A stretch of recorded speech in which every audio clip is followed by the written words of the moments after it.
ये बहुत पुरानी बात है कि एक अजीमुल शान बादशाह था जिसका नाम शाह नोमान था। उसका मुल्क अनवाई किस्म की नेमतों से माला माल था।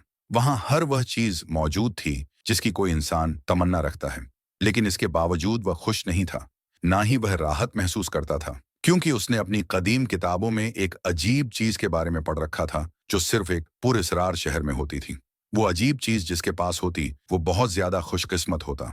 उसने दिल में सोचा, मैं कितना अजीम बादशाह हूँ और कितने अफसोस की बात है कि वो अजीब चीज मेरे पास नहीं है।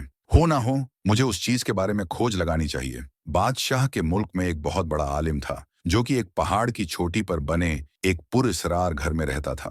उसके बारे में ये मशहूर था कि वह पुरअसरार चीजों के बारे में मालूमात रखता है। बादशाह ने अपना एक अफसर उसके पास भेजा ताकि वह आलिम से उस अजीबो गरीब चीज के बारे में मालूमात हासिल कर सके। वह अफसर चलते चलते उस पहाड़ तक पहुंच गया। उसने देखा कि पहाड़ की छोटी आसमान से बातें कर रही थी। वह बहुत मुश्किल से ऊपर चढ़ा और छोटी पर बने उस पुरअसरार घर के सामने जा पहुंचा।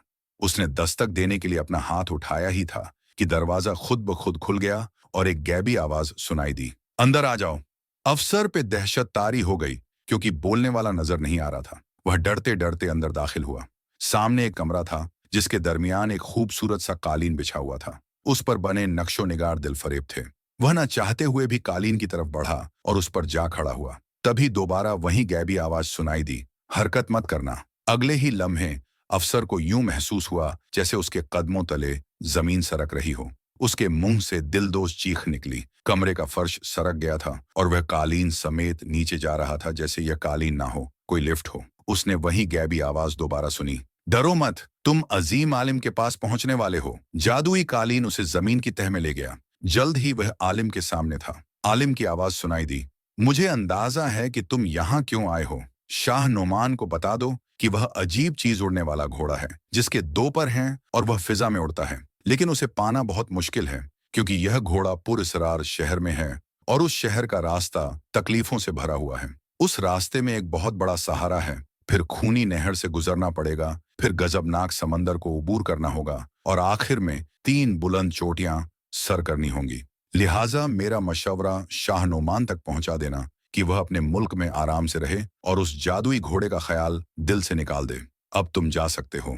अफसर ने हैरत से पलकें झपकाईं और दोबारा कालीन पर खड़ा हो गया। कालीन ने सफर शुरू किया और थोड़ी देर बाद अफसर उस जगह से बाहर आ गया और वापसी का सफर इख्तियार किया। वापस जाकर उसने बादशाह को सारा किस्सा सुनाया और आलिम का पैगाम भी दिया कि उड़ने वाले घोड़े को हासिल करना नामुमकिन है। यह सुनकर शाह नोमान गुस्से से भर गया और फौरन ही अपने सिपाह सालार को बुलाया। उसने हुक्म दिया, 100 बेहतरीन सवार तैयार करो और उन्हें पुरअसरार शहर की तरफ रवाना करो ताकि वह मेरे लिए उड़ने वाला घोड़ा ले आए। शाह नोमान के बेहतरीन सवार सफर पर चल पड़े। उनके सामने वसीय सहरा था। दूर दूर तक रेत ही रेत फैली हुई थी। वह कई दिन तक सफर करते रहे, यहाँ तक कि वह थककर गिर पड़े। सहारा खत्म होने का नाम ही नहीं ले रहा था। धीरे धीरे उनका ज़ाद राह खत्म हो गया। प्यास से उनका बुरा हाल हो गया था।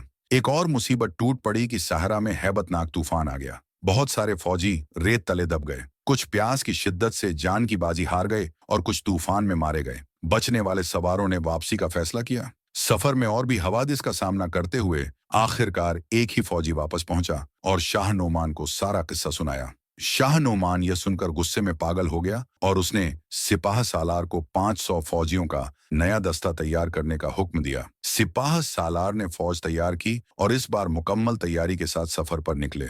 उन्होंने सहरा का सफर बगैर किसी नुकसान के पूरा किया। अब उनके सामने एक तंदुरुस्त नहर थी जिसे उबूर करना था। उन्होंने पड़ाव डाला और दरख्त काटकर कश्तियां बनाई। जब कश्तियां बनी, उन्होंने नहर का सफर शुरू किया, मगर वह खूनी नहर के मगरमच्छों से बेखबर थे। शायद इसलिए आलिम ने इसे खूनी नहर कहा था। मगरमच्छों ने कश्तियों पर हमला कर दिया और ज्यादातर फौजियों को निगल लिया। सिर्फ 5 सवार बड़ी मुश्किल से जान बचा पाए और बहुत सी मुश्किलों का सामना करते हुए शाह नोमान के पास लौटे। शाह नोमान ने हार मानने से इनकार कर दिया और खुद मुहिम पर निकलने का फैसला किया। उसने 1000 सिपाही लिए और सफर पर तैयार हो गया। इस पर उसके वजीर दौड़ते हुए आए और अर्ज की, आलीजाह, आपको अल्लाह ने तमाम नेमतों से नवाजा है। अच्छा होगा कि आप उन नेमतों पर ही कनात करें और इस जादुई घोड़े का ख्याल छोड़ दें। लेकिन शाह नोमान ने उनकी बात अनसुनी कर दी। वजीरों ने फिर कहा, हुजूर, आप सल्तनत के लिए बहुत अहम हैं। अगर आप सफर पर गए और सलामत ना लौटे तो दुश्मन हमला कर सकते हैं और रियासत पर कब्जा कर सकते हैं। मगर शाह नोमान पर उड़ने वाले घोड़े की धुन सवार थी। उसने वजीरों की बात नहीं सुनी और सफर पर निकल पड़ा। उसके कुछ सिपाही सहरा में मारे गए, कुछ खूनी नहर में मगरमच्छों का शिकार हो गए और कुछ समंदर में डूब गए। आखिरकार जब वो 3 चोटियों तक पहुंचा तो उसके पास सिर्फ 50 सिपाही बचे थे।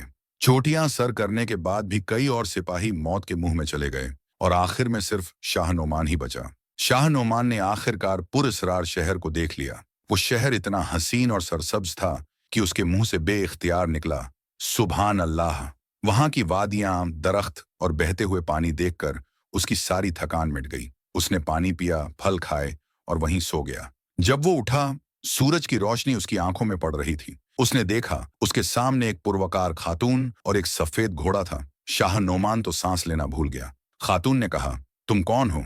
शाह नोमान ने जवाब दिया, मैं शाह नोमान हूँ। खातून ने कहा, वाह, क्या बादशाह ऐसे होते हैं? तुम्हारे कपड़े तो फटे पुराने हैं। शाह नोमान ने अपनी पूरी कहानी सुनाई। खातून ने कहा, मैं तुम्हें ये घोड़ा नहीं दूंगी और अगर जबरदस्ती ली तो कोई फायदा नहीं होगा। मगर शाह नोमान ने उसकी बात नहीं सुनी। उसने खातून को धक्का दिया और घोड़े पर सवार हो गया। लेकिन जब वह अपने वतन पहुंचा तो लोगों ने उसे पहचानने से इनकार कर दिया। दरबान ने कहा, शाह नोमान तो 3 साल पहले मर चुका है। शाह नोमान का दिल टूट गया। वह मलका के पास लौट गया और उससे माफी मांगी। मलका ने उसे माफ कर दिया और कहा, अब जाओ, अपने मुल्क की खिदमत करो और लोगों के साथ इंसाफ करो। शाह नोमान ने अपनी सल्तनत वापस हासिल की और आवाम के साथ इंसाफ करने लगा। इस कहानी का पैगाम यह है कि लालच और जिद इंसान को उसकी मंजिल से गुमराह कर देते हैं। शाह नोमान के पास तमाम नेमतें थीं, मगर उसने उनकी कद्र नहीं की और एक ऐसी चीज के पीछे भागता रहा जिसे हासिल करना नामुमकिन था। उसकी जिद और गुरूर ने उसे भारी नुकसान पहुंचाया।